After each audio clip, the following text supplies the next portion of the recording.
Hey everyone, I'm back today with another video. Just a quick disclaimer, this video is going to be about abortion, so if that makes you uncomfortable, you don't have to watch it, but I would recommend that you do because I think it's a conversation we should be having more often, especially as it affects 1 in 3 women in the UK and around 800 unborn children every working day. Now, this video is going to be about BPAS. BPAS is the British Pregnancy Advisory Service. It is the leading abortion provider in the UK, with around a third of all abortions being performed at BPAS clinics. Now, why am I talking about BPAS? Well, BPAS launched a campaign 2.5 years ago to decriminalise abortion in the UK, including in Northern Ireland, where abortion is still illegal except to preserve the life of the mother. The campaign is called We Trust Women. As I said, it was launched just over 2 years ago. I actually went to the launch of this campaign and found some of what was said extremely disturbing. However, I did not think it would have as much influence as it has had, and that is why I am making a video about it now. So, as I said, the goal is to decriminalise abortion. So that means women would not be prosecuted if they had an abortion. It does not necessarily mean that all restrictions would be removed, but we'll go into that a bit more later on. So I went on the BPAS website to have a look at their reasoning behind this campaign, and these are some of the things that they said. They said that women in Northern Ireland can be prosecuted for having illegal abortions, so it should be decriminalised so this doesn't happen. They said that women in the UK don't have legal access to abortion pills which they can take at home with no medical supervision. And ultimately because, and I quote, "we should trust women to make moral decisions about their own pregnancies rather than," and I quote again, "remain governed by Victorian legislation that fossilises values well out of step with those cherished in Britain today." Okay, so just a quick note on the abortion pills. BPAS has actually already succeeded in its push to legalise this, and there are plans set to come into effect by the end of this year. So that shows you that this campaign has already had some influence. Now, women in the rest of the UK pretty much already have access to abortion on demand within the current 24-week limit. So I think what's important at the moment is to understand the implications of this campaign, and to ask the question, does BPAS actually care about women's well-being? Does it actually trust women? So as I said already, decriminalising abortion is not the same as removing all abortion restrictions, but I think what we need to be aware of is that it paves the way to what is quite a frightening scenario where abortion becomes available on demand. So that's up to birth for any reason. Now, BPAS does claim that this wouldn't lead to a greater number of late-term abortions or anything like that, but the point is that their moral stance is that if a woman were to make that choice to have a late-term abortion, let's say days before birth, then that would be okay. Now, we don't apply this kind of logic to other areas of our legal system. We know that human beings are flawed and cannot be trusted, men or women, to make the right moral choice all the time. This is why laws exist, to protect the rest of society. So this whole campaign is extremely radical, and frankly I think is quite dangerous, but we'll go into that a bit more in a minute as well.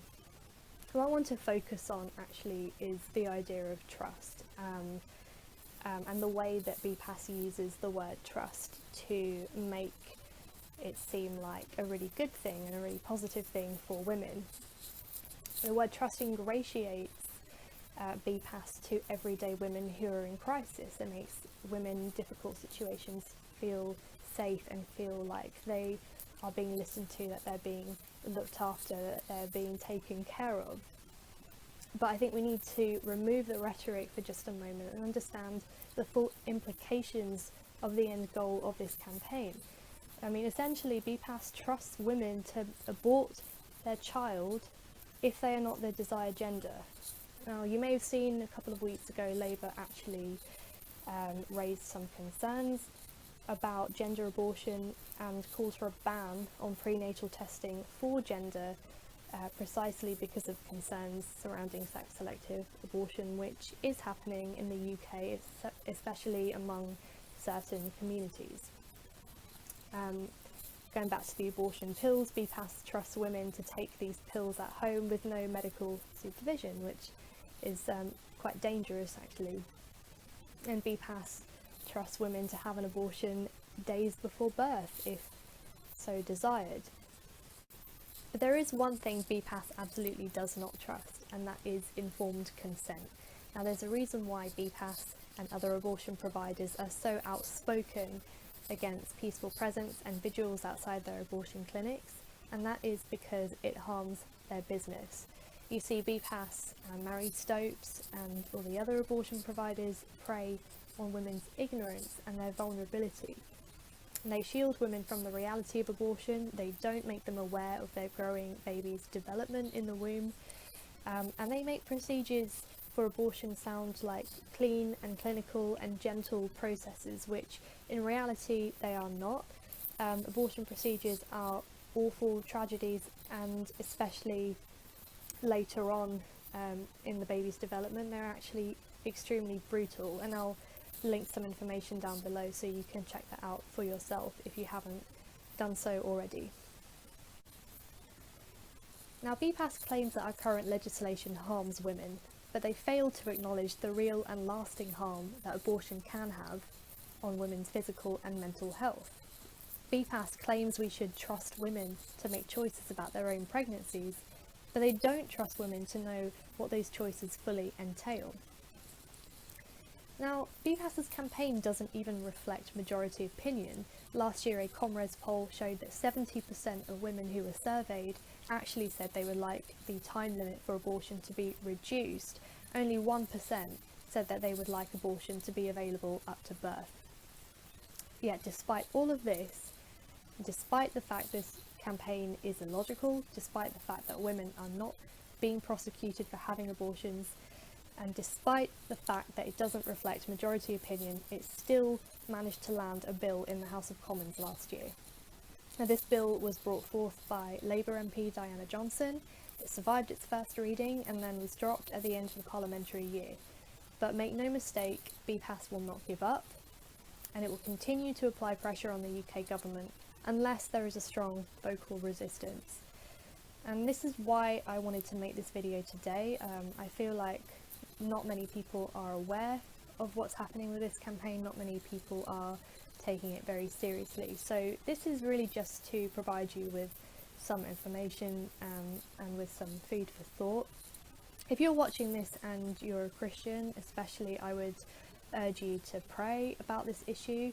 I would urge you to check out some of the work that some organisations are doing, not only in the area of lobbying the government, which is important, but also providing women in crisis with real help, as well as organisations that work to expose the reality of abortion.